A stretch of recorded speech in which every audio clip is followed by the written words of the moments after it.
Beka, mimi sio mtoto mdogo. Beka, yani mimi sio kwamba mtoto mdogo ukinidanganya kwa pipi nitakubali Beka. Beka. Hivi unanichukuliaje? Yaani mtu wa kawaida kwamba anakushikashika, anakuagahaga, eti unasema nakwenda kutia majani. Beka. Unacheza na akili yangu. Eti unachukuliaje? Unachukulia poa Beka.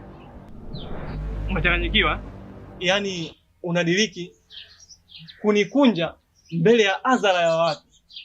Sasa basi, kuanzia leo tusijuane na sitaki kuona simu yako.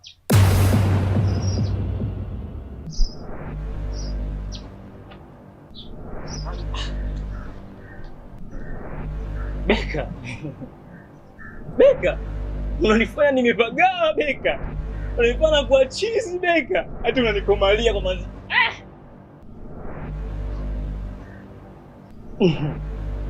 Beka, utakuja kuiona sura yangu ya pili Beka. Umemshika mbwa mkia Beka.